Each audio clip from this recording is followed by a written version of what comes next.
Hello guys, and how's it going? Welcome to my Pyramid Plunder guide. So this is a guide for people with 91 or higher thieving, and Pyramid Plunder is pretty much the same at any level, but this is going to be more directed to people that have 91 or higher. And the reason for this is just because it's not really efficient to do Pyramid Plunder before level 91 because there's blackjacking and that's a lot better XP. But if you guys are below 91 thieving, I'm just going to refer you to my 1 to 99 thieving guide, which will be linked on screen right now, and you can check that out. And if not, let's get right into the actual guide.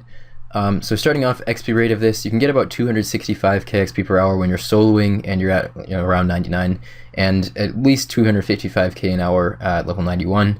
It is a little bit faster if you're in a team, so it might be possible to get closer to like 280k if you're at 99 with a well-coordinated team. But either way, soloing you can expect to be getting well over 250k an hour as long as you're following the methods that I show you guys in this video. So the only real requirement to do Pyramid Plunder is just to have started the Icthren's Helper quest. You don't really have to do much of it, you just have to start it so you can get into Soften him. And after that, you're all set. And if you want to have a bank close by, you can do the Contact quest, but you don't really need to for efficiency because you're just going to be banking at Clan Wars. And it can also be useful to complete some of the Desert Diaries, because each diary you complete, you get more charges available on your Pharaohs Scepter, which just makes it easier to do because you are going to be using a Pharaohs Scepter. So if you complete the easies, you get 4 charges, medium you get 5, hard you get 6, and elite you get 8. And having 8 charges on a Scepter is awesome. So moving into the gear, the inventory, and gear setup. This is the setup that I use, and it's basically about as good as you're going to get. As you can see, what I'm doing here is trying to optimize my prayer bonus while also maintaining a few items that are good to have in Pyramid Plunder. So I've got the Serpentine Helm. This is really nice to have because it makes it so you can't be poisoned. And if you can't wield this, then just bring a couple of super anti-poisons or an antidote or whatever, like something like that to protect against the poison, because you will be poisoned. But if you have a Serpentine Helm, definitely use it. And I can show you guys. I used was at 8.6% of one Serpentine Helm from 91 to 99 thieving, so it hardly costs any money, and it's definitely worth it because it ends up saving you money on the anti-poisons. The Ardoin Cloak can be nice to have. I'm not sure if the bonus actually affects Pyramid Plunder. I don't think it does, but either way, it's the highest prayer bonus cape in the game, so definitely bring it if you have it. I bring a regen brace because it increases your health restoration, so definitely worth having that. It costs like 3.5 mil, but you can just sell it after you finish 99 thieving. Holy Sandals prayer bonus, and the Vestment Robes are also for prayer bonus, same with the Stole and the prayer book. I bring a Ring of Dueling just for banking at Clan Wars, makes it easy. And I bring a Steam Battle Staff, and the reason for that is actually because I cast Magic Imbue for a little bit of extra magic XP, and I'll talk about that a little bit more later. But if you're not planning to do that, then you can just bring a Crozier or something like that, or even wield your Pharaohs Scepter. It's really up to you. And as far as the inventory, as you can see, I mostly just have Sharks. I bring Astral Runes for Magic Imbue, once again. If you don't do Magic Imbue, don't bother bringing Astral Runes, obviously. And I just have a Pharaohs Scepter and a couple of Stamina Potions, and the rest is food. I use Sharks. Another option that somebody brought up to me today on one of my videos is using Pineapple Pizzas.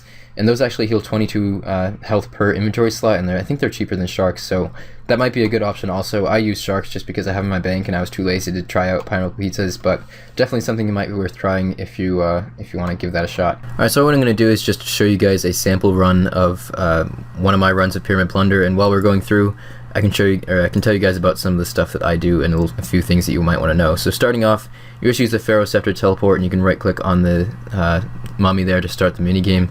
And as you can see right here, I'm using Magic Imbue, and you can cast Magic Imbue once every 20 ticks, and it just gives you a little bit of magic XP. And I do have the Rapid Heal prayer on, and that's why the prayer bonus is, that's why I go for max prayer bonus basically. It's because Rapid Heal will last basically an entire trip if you have a high prayer bonus.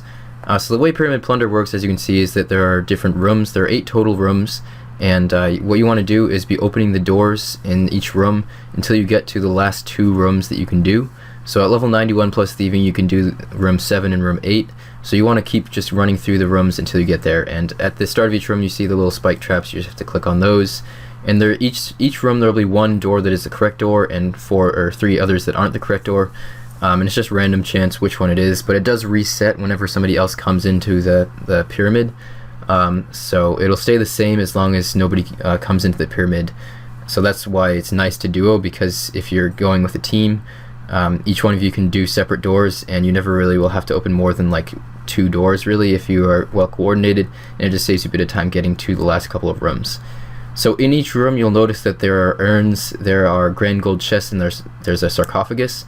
The urns are the main thing that you're going to be looting for XP. You can also loot the grand gold chest. You have a 1 in 1,000 chance of getting a Pharaohs Scepter from it. and it's the same chance no matter what chest it is, but the higher level chests do give better other rewards. So the last 2 chests basically guaranteed to get a golden artifact. You can do that if you want. I only loot the last 2 grand gold chests just because I can't be bothered to do the rest, but it definitely is worth doing it. I mean, when you get a scepter, it's worth a couple mil, and it's not too bad. And getting 99, you can get yourself a couple scepters if you loot a lot of the chests, and you can do it fairly efficiently. Just, you know, loot the chest and then run over, and it doesn't waste too much time. So here we go. I've gotten to the second to last room. Sorry, this is when I actually start looting the urns. And basically you just click on the urns. You don't really need to check for snakes. It's not really worth doing that because you just have to take the failures. You have to accept the fact that you're going to take some damage, and just is how the game works. And I just continue to loot all of the urns. Another thing that you'll find in each room is that sarcophagus that's over there. And I would recommend never ever opening this for multiple reasons. The first thing is that it doesn't give any thieving XP, it gives you strength XP. So it's really not necessary if you're going for thieving XP. Obviously it's a lot faster to just train strength through actual combat. The other thing is that it has a chance of releasing a mummy. It's a somewhat high level monster, and not only will it attack you, but once you leave it can attack other people, and that can be really frustrating when you have other people opening up the sarcophagus because you have a mummy coming and attacking you. And the grand gold chest can release a scarab swarm, but the scarab swarm will not attack other people, whereas the mummy will, and it just gets kind of frustrating. So with your second to last room, you just want to make sure that you time it correctly. After the timer gets to a certain point, you want to go to the next room, even if you haven't completed the room. Sometimes you'll be able to complete the entire room, sometimes you won't, because it's just kind of just random chance, you know. If you get lucky with the doors, you will. If you don't get lucky with the doors, you won't. So once it reaches about this point, the little bar, then just go on to the next room. And in this case I got kind of lucky, so I probably could have finished off that room, but I was just playing it safe. But I got the first door that time. Another thing that's worth paying attention to is the order in which I loot the urns, and it's not a big deal what order you loot them in, but basically you want your objective to be getting as close to the exit or the next door as you can while looting the urns. So in this case I'm looting the urns around in this pattern so that towards the end I will be right near the exit and I can leave if I finish before the time limit ends. So I think that's pretty much all you need to know really to be able to do Pyramid Plunder efficiently. Once again, go ahead and check out my 1 to 99 thieving guide if you're interested in seeing what's the best way to train your thieving before level 91. But this is pretty much all you need to know. Feel free to watch back on exactly what I'm doing if you want to pick up a few little tips for efficiency. There are a lot of small things that I do that I've just picked up over time that make Pyramid Plunder a little bit faster, but it's all just small things. And at the end of each run you just want to teleport back in and start your minigame once again with the mummy. The reason that you bring the Pharaoh's Scepter to teleport each time is because otherwise you have to open the doors or outside the pyramid, and there's a 1 in 4 chance of actually getting the right door, and it changes constantly. And it just wastes a lot of time, so if you have a scepter it makes it a lot faster, and you can just sell your scepter after 99 of course, so you're not really spending any money, it just makes it a lot faster XP. So I guess that's about all for now guys. Thanks a lot for watching, and definitely drop a comment below with any questions or concerns that you have about Pyramid Plunder, and I'll gladly respond to you with whatever information I can impart. I guess that's about all for this video guys, so thanks a lot for watching, and definitely drop a like if it helps you out, and subscribe if you want to see more videos like these. Good luck with your 99 thieving, and I will see you guys soon with more videos.